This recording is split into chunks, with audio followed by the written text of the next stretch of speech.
An update on the India scenario. So many of you know from either me talking about it or just it being wildly prevalent in the news right now that India is experiencing an incredibly disastrous strain of COVID-19, and it's spreading incredibly quickly.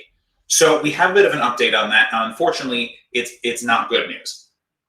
So this past week, the WHO decreed that the new COVID variant coming out of India is a variant of concern. So what this means is that, it means a lot of things, but it boils down effectively to, we in the World Health community are concerned that this variant could become dominant, or it could have some other issues like mutating more quickly, infecting more people, things like that.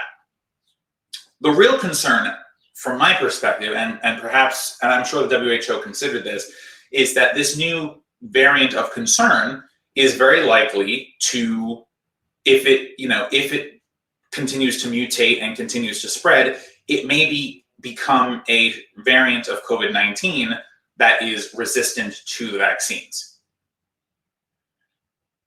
Now, there's no definite evidence of that yet, so some of this is speculation, but if it's the case that India, who had the worst crisis, that was the most publicized, there was video going out to the entire world, and the world community still did nothing for India, which is effectively what we've done for India, it's really difficult to justify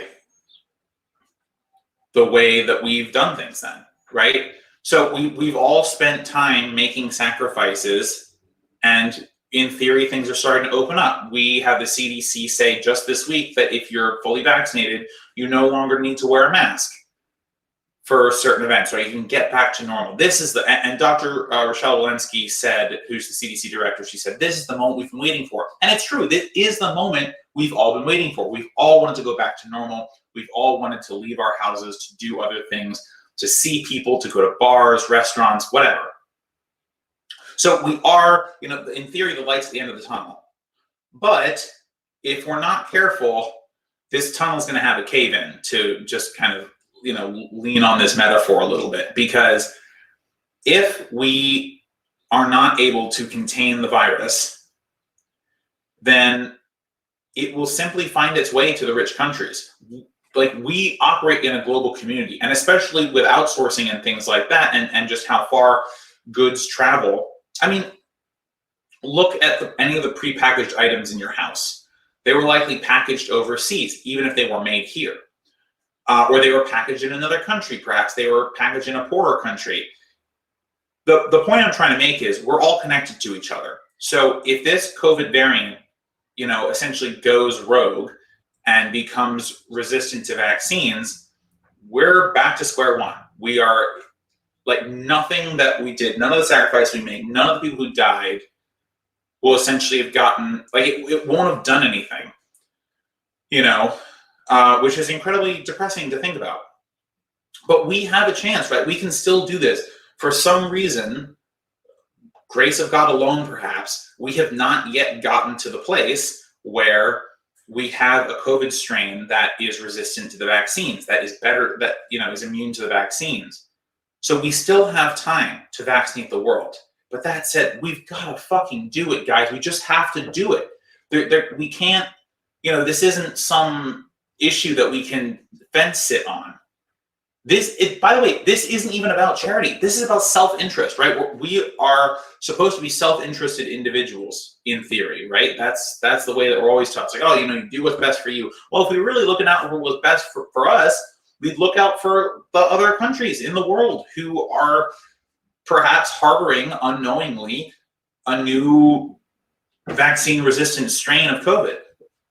So I know I've strayed a little bit far from the story here, which is that this new India variant is a variant of concern. But the point of me making all these points is that, we're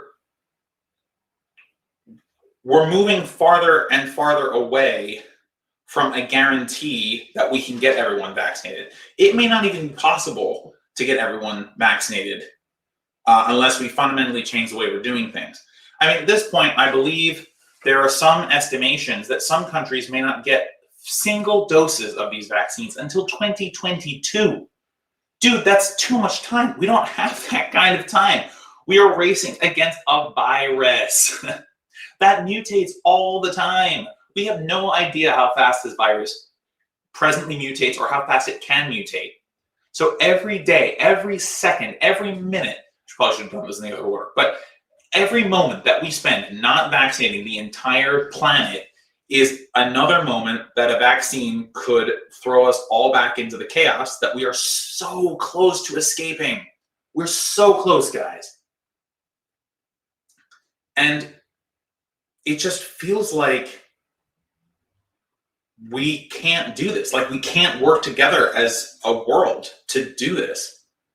Even though we have all these international programs that are supposed to facilitate our working together, it seems that we just don't have the ability to work together as humans. And by the way, this is terrifying, especially for a millennial like myself, because this is the precursor to climate change, guys. Not only is it very likely because of the viruses that are stored in the ice caps that we are going to have more pandemics, but climate change, global warming, whatever you want to call it, is a global problem, a slow-moving catastrophe. And if we can't even fix a fast-moving catastrophe like COVID, there is no way we are going to be able to survive a slow-moving catastrophe like climate change without sacrificing, and I mean that in the most morbid way imaginable, huge swaths of the human population, or descending into all sorts of eco-fascism and terrible living situations. Wars over water and shit like that. I mean, if you step back and you look at how poorly the world is coordinated here, it's hard to imagine that the world ever did anything together, ever. Like, how did we get past the 1918 pandemic? I mean, I know it's documented, but like, from a practical perspective, like looking at the world now and seeing how hard it is apparently for us to work together and for us to do the right thing, and how self-interested, how short-term these self-interested people are. I mean, it's just like, how on earth are we going to deal with the bigger issues? There are more issues coming. And like, everyone, and this is really far off this story, but like, I just want to say this last thing.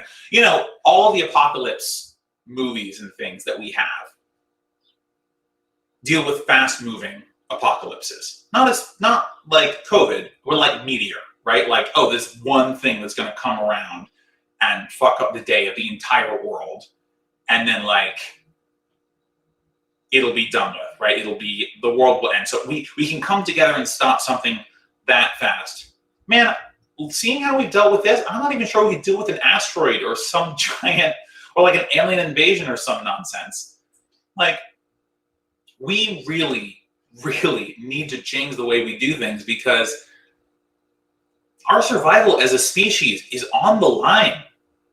Not just with COVID, but with climate change too, and with all the pandemics that's going to bring, and all the misfortune that's going to bring.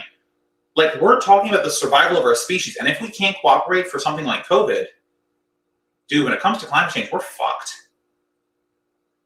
And I hate to end the segment there, but it just leaves you hopeless. And that's how I'm feeling right now.